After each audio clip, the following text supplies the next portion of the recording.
मनोज जरांगे पाटलांच्या महाराष्ट्र दौऱ्याला पुन्हा सुरुवात होते आहे। त्यावेळेला त्यांनी सरकारला निर्वाणीचा इशारा दिलाय, तर विरोधकांनीही सरकारवर जोरदार हल्ला चढवलाय। बघूया त्याबद्दलचा एक रिपोर्ट। मराठा समाज आम्ही मागासर करणार नाहीत, आता आरक्षणच घेणार आहेत। आम्ही घाबरणार नाहीत आणि खचणार बी नाहीत। आम्ही लढणार आहेत आणि ते लढून मिळवणार असं स्पष्टपणाने आम्ही त्यांना आता सांगितलेलं आहे।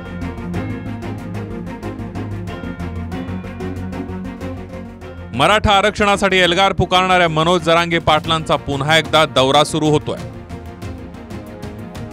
15 नोव्हेंबर अर्थात बुधवारपासून जरांगे पाटील मराठा आरक्षणासाठी पुन्हा एकदा रस्त्यावर उतरणार आहे। एकूण 9 जिल्ह्यांमध्ये जरांगे पाटलांच्या तब्बल 24 सभा पार पडणार आहेत। जरांगे पाटलांचा हा महाराष्ट्र दौरा कसा असणार, एक नजर टाकूया। 15 नोव्हेंबर 2023 सकाळी 11 वाजता जरांगे पाटील अंतरवाली सराटीतून निघणार। दुपारी 4:30 वाजता वाशी, रात्री 7:30 वाजता परांडा। 16 नोव्हेंबर 2023 ला सकाळी 11 वाजता करमाळा, दुपारी 5 वाजता दौंड। 17 नोव्हेंबर 2023 ला सकाळी 10 वाजता मायणी, दुपारी 2 वाजता सांगली, दुपारी 5 वाजता कोल्हापूर, रात्री 8 वाजता इस्लामपूर। 18 नोव्हेंबर 2023 ला सकाळी 10 वाजता कराड, दुपारी 1 वाजता सातारा, दुपारी 4 वाजता मेढा, रात्री 10 वाजता वाईमध्ये ते असतील। 19 नोव्हेंबर 2023 सकाळी 9 ते 11 या दरम्यान ते पाचाड ते रायगडला असतील। रात्री 7 वाजता रायगड, मुळशी, आळंदीमध्ये असतील।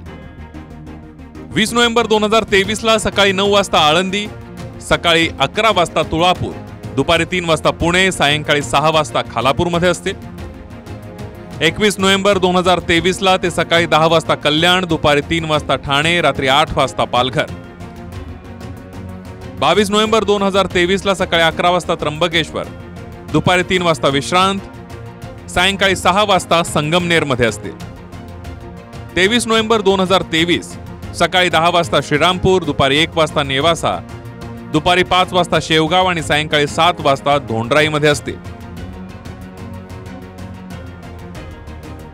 आपल्या महाराष्ट्र दौऱ्यानिमित्त मराठा समाजामध्ये एक सकारात्मक वातावरण तयार झाल्याचं जरांगे पाटलांनी म्हटलंय।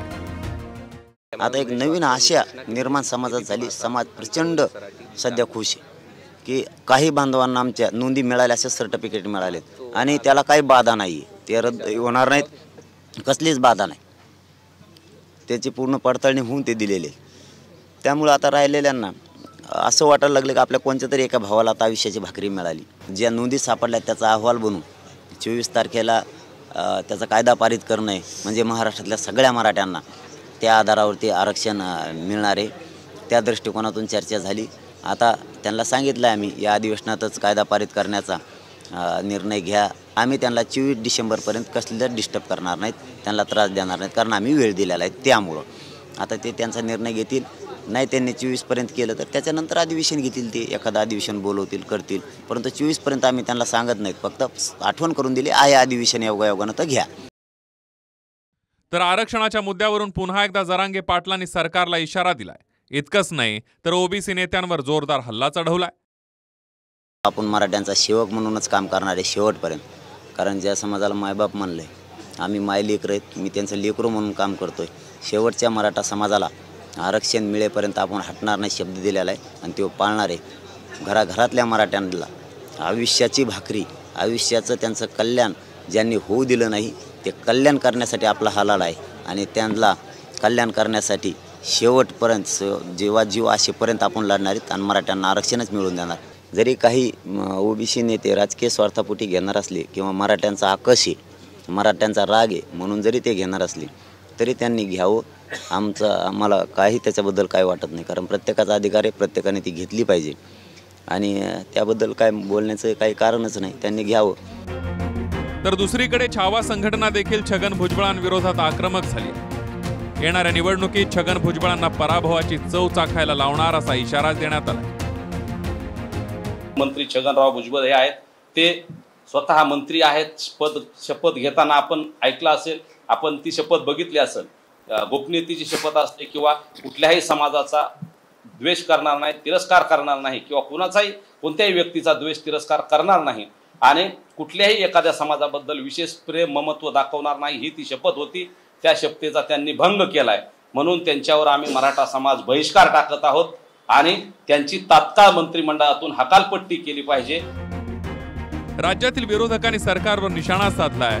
मराठा आणि ओबीसीमध्ये काही लोकांकडून वाद निर्माण करण्याचा प्रयत्न सुरू असल्याचा आरोप पवार आणि दानवेंनी केला। मला स्वतःला असं वाटतं की तसा वाद लोकांच्यात नाही। काही लोक तसं वातावरण तयार करायचा प्रयत्न करत आहेत, पण सर्वसामान्य लोकांना याचा तरच नाही। त्याला त्याचे प्रश्न जे आहेत ते सुटले पाहिजे।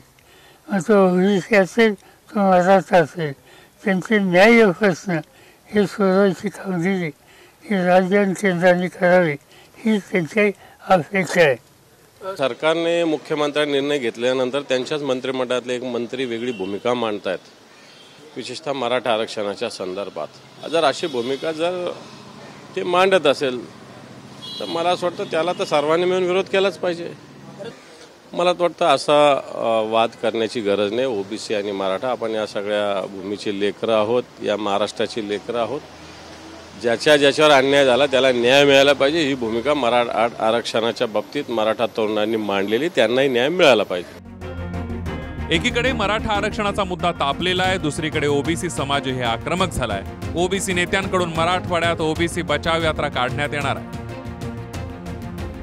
मराठा कुणबी हा काय विषय आहे, 2004चा जी आर काय आहे, आता जे समिती नेमली ही समिती काय काम करत आहे याच्याविषयी ओबीसीचे आमचे जे गावागावातले कार्यकर्ते जे आहेत त्यांचं प्रबोधन झालं पाहिजे। त्यांना नक्की कळलं पाहिजे की हा काय नक्की वाद आहे, काय त्यांची मागणी आहे, त्यांच्या हक्काची जाणीव करून देण्यासाठी आणि हे आरक्षण आपण कसं वाचवणार आहोत त्यासाठी सगळ्या ओबीसीने एकसंघपणे जर सरकारशी आपण हे केलं तरच हे आपलं आरक्षण वाचू शकणार आहे। ना तर कुठल्याही बेवाती कधी जी आर निघेल आणि पुन्हा आम्हाला कोर्टाच्या फेऱ्या घालाव्या लागतील।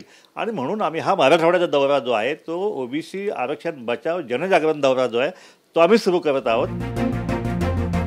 मराठा आरक्षणासाठी जरांगे पाटलांनी आखलेला महाराष्ट्र दौरा तर दुसरीकडे ओबीसी समाजानं घेतलेला आंदोलनाचा पवित्रा। या पार्श्वभूमीवर सरकार काय भूमिका घेतं आणि आरक्षणावरून सुरू असलेलं राजकारण कधी थांबतं हे पाहावं लागेल। Bureau report TV9 Marathi.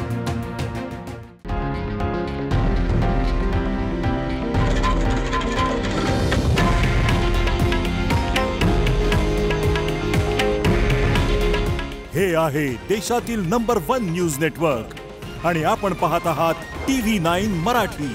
काळजी तुमची, हित महाराष्ट्राचं।